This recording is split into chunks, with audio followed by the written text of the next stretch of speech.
हाय, सबका स्वागत है। लेक्चर नंबर 11 में आप लोग पढ़ने वाले हैं periodic trends of atomic size या एटॉमिक रेडियस। आप लेक्चर नंबर 10 में देखे थे, यानी आज का लेक्चर नंबर 10 का ही एक्सटेंडेड पार्ट समझिए, क्योंकि लेक्चर नंबर 10 में हम देखे थे कि कैसे आउटर मोस्ट इलेक्ट्रॉन या वैलेंस सेल के इलेक्ट्रॉन्स और न्यूक्लियस के बीच में जो फोर्स ऑफ अट्रैक्शन है उसको बीच वाले इलेक्ट्रॉन्स यानी रिमेनिंग इलेक्ट्रॉन डिस्टर्ब करता है, और उस डिस्टर्बेंस का वैल्यू हम निकालते हैं। उस डिस्टर्बेंस के वैल्यू को हम लोग क्या बोलते हैं? Shielding constant.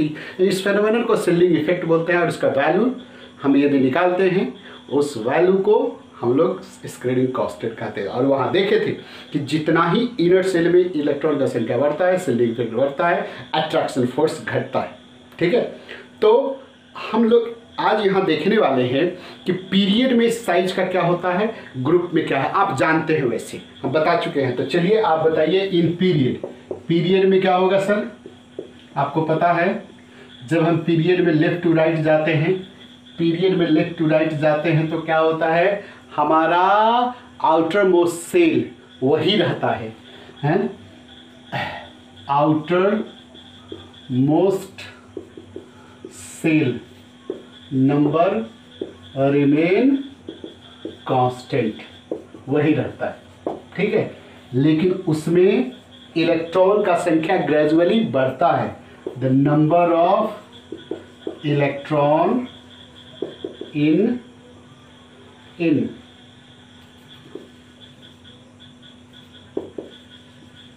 Most shell gradually increase करता है, इंक्रीज करता है। लेकिन आप देखे थे कि एक इलेक्ट्रॉन के बढ़ने, एक एटॉमिक नंबर बढ़ने से न्यूक्लियर चार्ज एक बढ़ता है, लेकिन वो इलेक्ट्रॉन आउटर में सेल में ही बढ़ता है, तो सिल्डिंग इफेक्ट 0.35 बढ़ता है ना। यानी नेट रिजल्ट क्या होता है कि इफेक्टिव न्यूक्लियर चार्ज, यानी जानते ही हैं आप। तो तीसरा एटॉमिक, ऐसे लिखे, न्यूक्लियर चार्ज मतलब एटॉमिक नंबर बढ़ेगा तो न्यूक्लियर चार्ज या इफेक्टिव न्यूक्लियर चार्ज आप जानते हैं क्या होता है? So G equal to nuclear charge minus screening constant. Gradually क्या होगा? इंक्रीजेस। ठीक है सर। तो जिसके कारण से आप यहाँ देखिए, atomic size inversely proportional to क्या होता है? Effective nuclear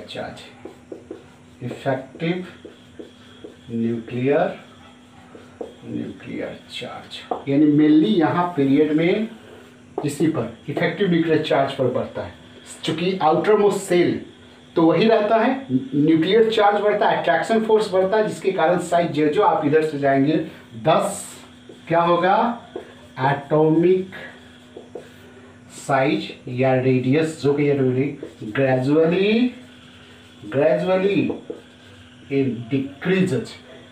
charge attraction force बढ़ेगा तो साइज घटेगा, तो atomic size gradually decreases from left to right in normal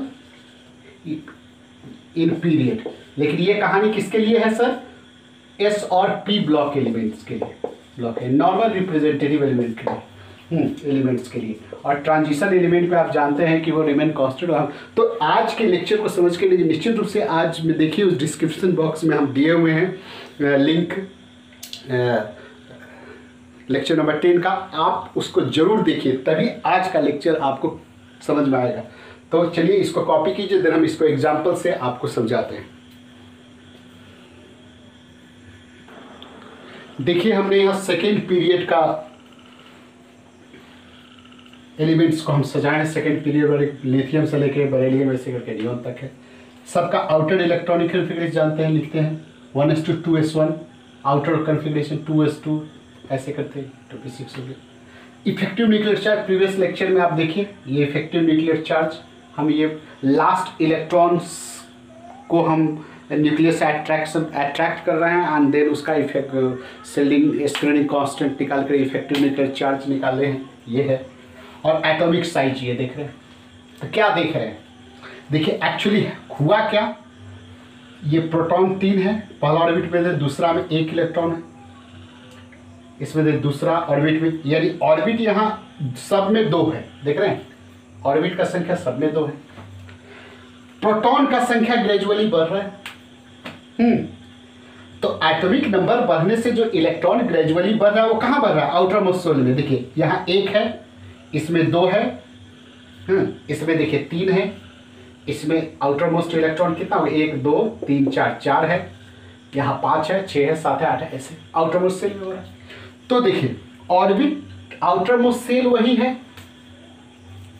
proton का संख्या सब में यानी अट्रैक्शन फोर्स बढ़ रहा है, लेकिन प्रोटॉन का संख्या बढ़ने से इनर शेल में जो इलेक्ट्रॉन बढ़ रहा है, जो डिस्टर्ब करने वाला है, वो डिस्टर्बेंस का उतना प्रभाव नहीं पड़ रहा। क्योंकि आप यहाँ देख रहे हैं एक प्रोटॉन बढ़ने से 1 इलेक्ट्रॉन जो आउटर मोस्ट शेल में बढ़ा, तो आउटर मोस्ट शेल में जो इलेक्ट्रॉन बढ़ेगा वो कितना डिस्टर्ब करेगा, इसका कांस्टेंट कितना होगा 0.35, और एटॉमिक नंबर बढ़ेगा तो यानी Z star equal to Z minus sigma, ये है ना, ये कितना, ये यहाँ से यहाँ जब आते हैं तो ये 1 बढ़ा, जबकि ये कितना बढ़ा 0.35, तो नेट कितना हो गया 0.65 बढ़ गया, 1 प्रोटॉन बढ़ने से, 1 इलेक्ट्रॉन बढ़ने से।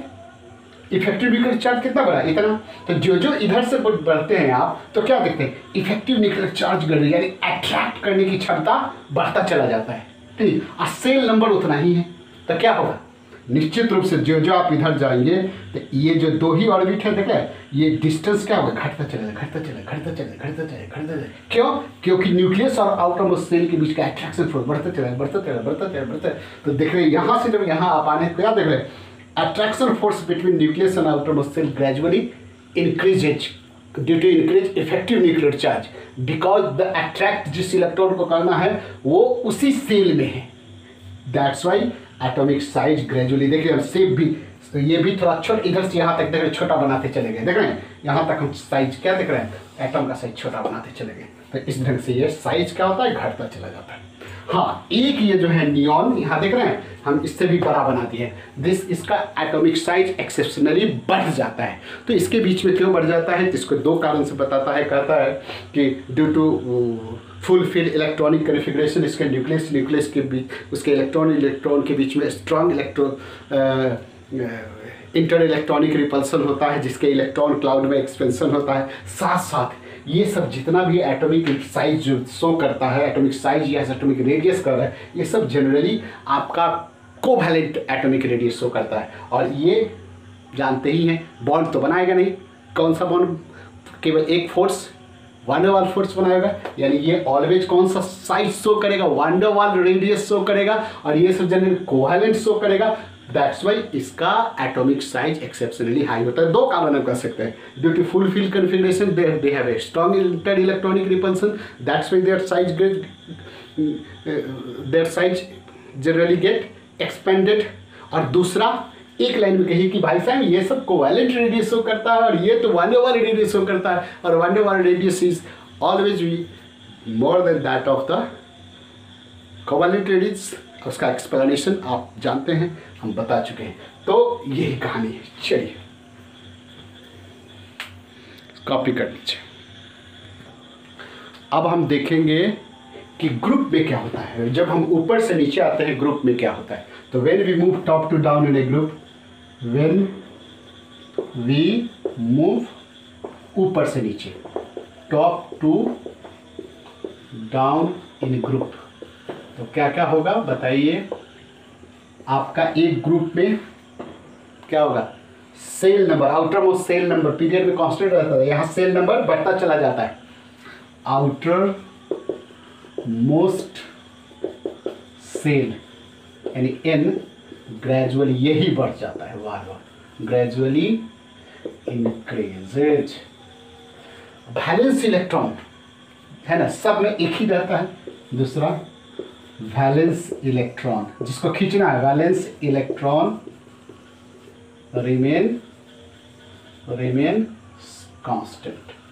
अच्छा चलिए, लेकिन प्रोटॉन का संख्या तो बढ़ता है, एटॉमिक नंबर बढ़ेगा तो प्रोटॉन का संख्या भी बढ़ता है, तो प्रोटॉन का संख्या बढ़ेगा तो इलेक्ट्रॉन भी बढ़ेगा, यानी शिल्डिंग इफेक्ट भी बढ़ेगा। लेकिन उसमें और इसमें एक ही अंतर है सर, कि यहाँ जो शिल्डिंग इफेक्ट होता है वहाँ शिल्डिंग इफेक्ट कम शो करता है, इसलिए इफेक्टिव न्यूक्लियर चार्ज बढ़ जाता है। यहाँ शिल्डिंग इफेक्ट ज़्यादा शो करता है, जिसके कारण effective nuclear charge minus screen constant, effective nuclear charge या तो लगभग कांस्टेंट रहता है ना, किसी में कांस्टेंट रहता है, या इफेक्टिव न्यूक्लियर चार्ज बढ़ता भी है तो लेस एक्सटेंट में बढ़ता है, उतना स्ट्रांग नहीं बढ़ता, उतना हाई मैग्नीट्यूड में नहीं बढ़ता है, जिसके कारण यहाँ पर जो साइज होता है, यहाँ जो size depend mainly on the increase in outermost shell number.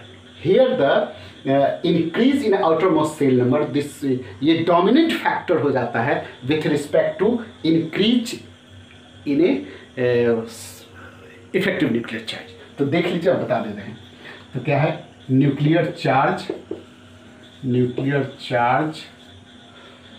increases gradually, nuclear charge gradually increases, however effective nuclear charge आप जानिए रहे क्या है ना, Z स्टार remain constant या इंक्रीज लेस एक्सटेंट, बढ़ता भी है तो कम बढ़ता है, ठीक है सर।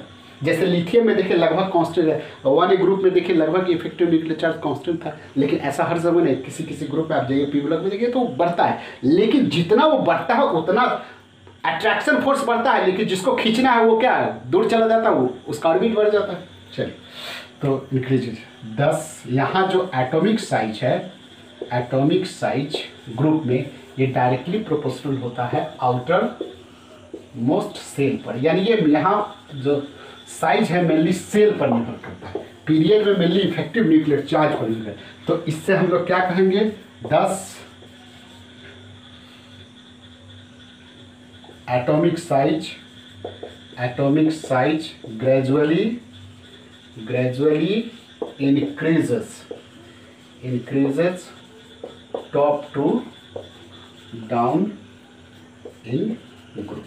किसी भी ग्रुप में ऊपर से नीचे आएंगे तो क्या होगा, एटॉमिक साइज बढ़ेगा। तो चलिए इसको लिखिए, देन उसको एग्जांपल पर बताते हैं।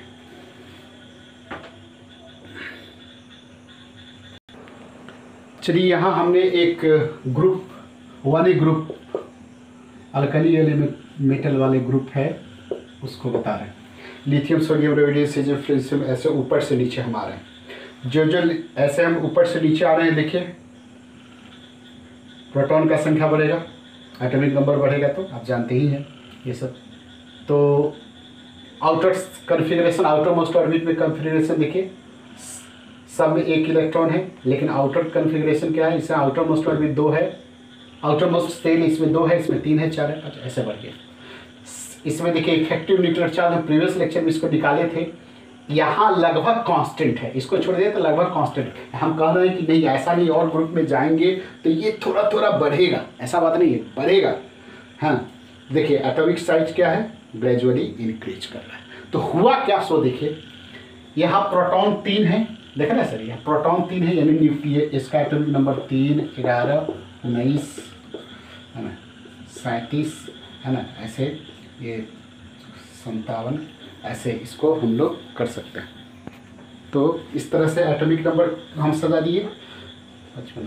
तो ये मेरा एटॉमिक नंबर है, यानी न्यूक्लियर चार्ज है, न्यूक्लियस में प्रोटॉन का संख्या है। अब देखिए लिथियम में देखिए ये आपका क्या है, प्रोटॉन न्यूक्लियस है, खींचने वाला ये दूसरा ऑर्बिट है, दूसरा ऑर्बिट में आउटर मोस्ट ऑर्बिट, यहाँ इलेक्ट्रॉन बैठा है। यहाँ देखिए सोडियम में प्रोटॉन 11 है, आउटर मोस्ट ऑर्बिट के तीसरा ऑर्बिट में है, 1 2 तीसरा ऑर्बिट में। यहाँ कहाँ है आउटर मोस्ट ऑर्बिट, 1 2 3 4 कहाँ है, चौथा ऑर्बिट में है। यहाँ कहाँ है, 5वां ऑर्बिट में। ऐसे ही हम बनाते तो 6ठा ऑर्बिट में होता।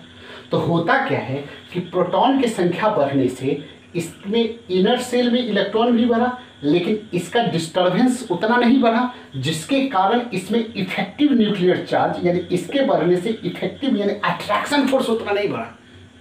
प्रोटॉन का संख्या बढ़ने से, न्यूक्लियर चार्ज के बढ़ने से जो अट्रैक्शन फोर्स बढ़ता है वो अट्रैक्शन फोर्स उतना नहीं बढ़ा।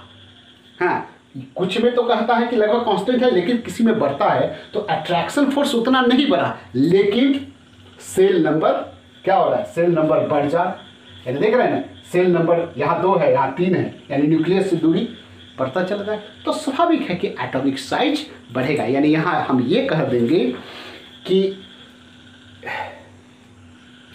इंक्रीज इन सेल नंबर, इसमें क्या हुआ, इंक्रीज इन सेल नंबर, ये सेल नंबर बढ़ना which outweigh the effect of increase in effective nuclear charge, यानी इफेक्टिव न्यूक्लियर चार्ज थोड़ा बहुत, इसमें तो हम कांस्टेंट बार बार सोचे कांस्टेंट हो गया, लेकिन यदि बढ़ता भी है तो उसको आउटवेट कर देता है, उसके प्रभाव को निष्प्रभाव ही कर देता है। कौन, with increase in outermost shell number, that's why size gradually increases. तो चलिए इसको कॉपी कीजिए।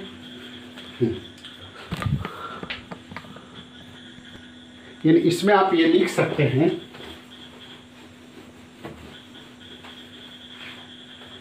कि मेन कारण इसमें क्या लिखेगा, the effect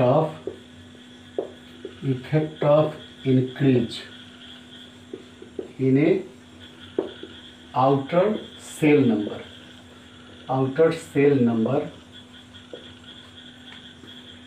is so large, वो सो लार्ज which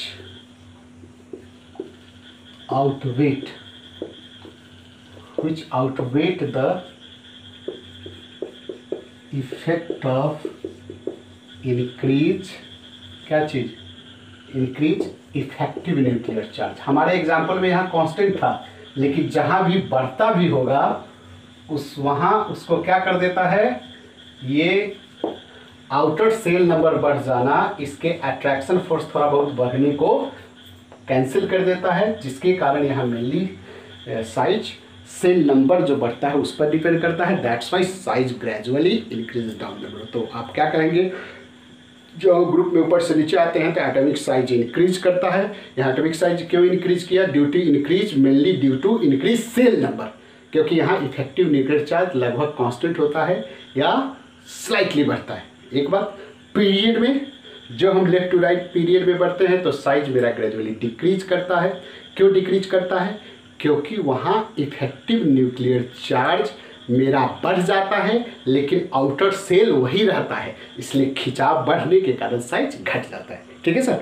और आउटर मोस्ट ईच पीरियड में जो outer most orbit the last element of each period, that is the inert gas which have exceptionally high atomic size। क्यों है high atomic size होता है, due to 2 reason, due to fulfilled electronic configuration, their electron have a strong inter electronic repulsion between them, जिसके कारण उसके electron cloud में expansion होता है। दूसरा कहता है कि नोबल गैस या inert gas, last element etch period में जो सब नोबल गैस है, वो जो साइज शो करता है वो van der Waals radius show करता है। Van der Waal radius show करने के कारण आप जानते हैं van der Waal radius always will larger than the other radius of that period। other element किसी period का generally वो कोवैलेंट रेडियस शो करता है। तो this is the reason। तो ये है आपका एटॉमिक साइज। तो चलिए इसको देखिए।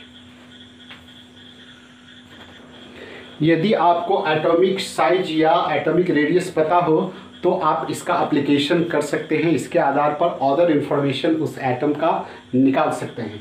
तो कहता है एटॉमिक साइज या एटॉमिक रेडियस यदि आपको पता है तो यदि atomic radius directly proportional to bond length होता है, यदि बॉन्डेड इलेक्ट्रॉन का एटॉमिक साइज बड़ा होगा तो निश्चित रूप से उसका बॉन्ड लेंथ क्या होगा, बड़ा हो जाएगा। लेकिन जब बॉन्ड बड़ा होगा तो वो कमज़ोर होगा नहीं, यानी एटॉमिक साइज यदि बड़ा होगा तो उसका बॉन्ड एनर्जी क्या होगा, इन्वर्सली प्रोपोर्शनल होगा। और बॉन्ड डिसोसिएशन एनर्जी थोड़ा सा अंतर है, बॉन्ड एनर्जी बॉन्ड डिसोसिएशन दोनों एक ही, लेकिन फिर भी थोड़ा स्लाइट अंतर है। तो वही बॉन्ड को तोड़ने में एनर्जी बॉन्ड एक, तो अब देखिएगा इसमें तो bond dissociation energy, bond dissociation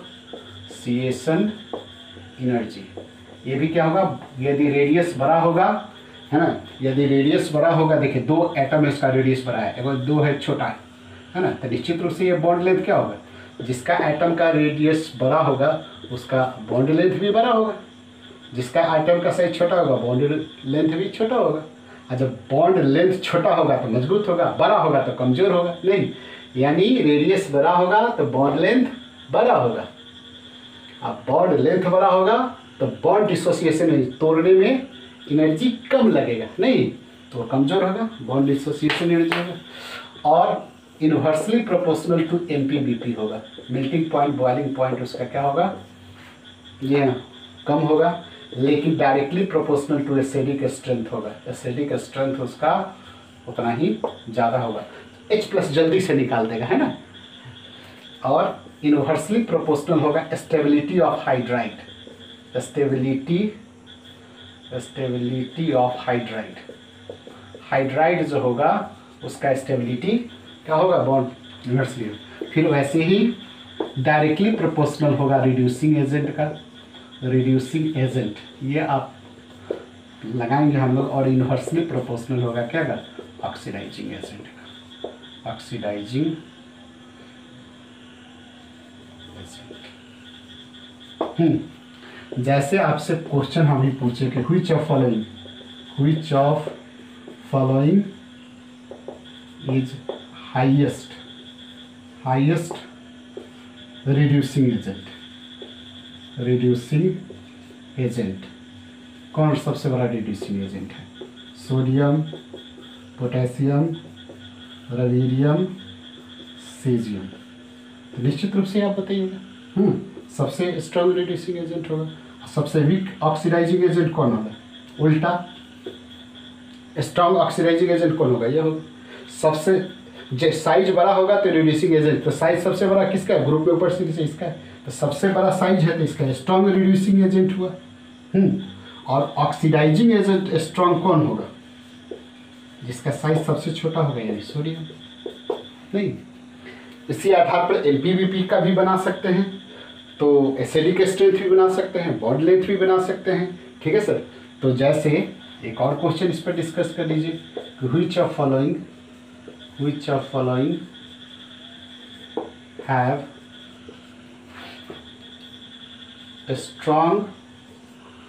strong bond energy, bond dissociation energy, bond dissociation नजर आ रहा है सर, डिसोसिएशन एनर्जी सबसे स्ट्रॉन्ग किसका है, HF, दूसरा। तो ऐसे ढेर सारे क्वेश्चन का हम बाद में प्रैक्टिस करेंगे सर इसमें। HI देखिए सब में H कॉमन है, लेकिन आप ग्रुप में ऊपर से नीचे आते हैं तो क्या आता है, मेरा साइज बढ़ता है, ऐसे बढ़ता है, तो सबसे बड़ा साइज किसका, आयोडीन का है। सबसे आयोडीन का HI का मेरा बॉन्ड लेंथ सबसे बड़ा है, इसका बॉन्ड लेंथ सबसे बड़ा है, बॉन्ड लेंथ बड़ा है, और HF का सबसे बॉन्ड लेंथ छोटा है। तो आप बैठा लीजिए, सबसे मजबूत कौन है, HF नहीं, सबसे मजबूत कौन है, ये है, स्ट्रॉन्ग ये है, और वीकेस्ट कौन है, वीकेस्ट बॉन्ड डिसोसिएशन किसका है, HI का है, क्योंकि इसका बॉन्ड लेंथ बड़ा है, क्योंकि एटॉमिक साइज बड़ा है, ठीक है। इसको अप्लाई करके आप ऐसे बना सकते हैं, और ऐसे बहुत सारे इस पर क्वेश्चन बना सकते हैं, तो हम बाद में इसको डिस्कस करेंगे। देन इसमें हम एटॉमिक साइज, एटॉमिक मतलब जो एटॉमिक रेडियस में एक लास्ट हमारा आयनिक साइज, आयनिक रेडियस, ठीक है। हमने पहले ये सिंपल कोवैलेंट वैन डर वाल और मेटालिक बता दिया, और आयनिक को थोड़ा अलग से बता रहे हैं, तो आयनिक रेडियस के बारे में डिस्कस करेंगे। And then one of the most important जो इसका है आयनेशन एंथैल्पी, नेक्स्ट हमारा जो पीरियोडिक प्रॉपर्टीज है वो आयनेशन एनर्जी, इलेक्ट्रॉन, इस पर डिस्कस करेंगे। तो आप निश्चित रूप से आज के लेक्चर को बहुत अच्छा समझने के लिए आप प्रीवियस जो लेक्चर है, लेक्चर नंबर 10 उसको देखेंगे, और देन आगे आप उसको अच्छा से देखिए। चलिए उसको देखिए, बाय।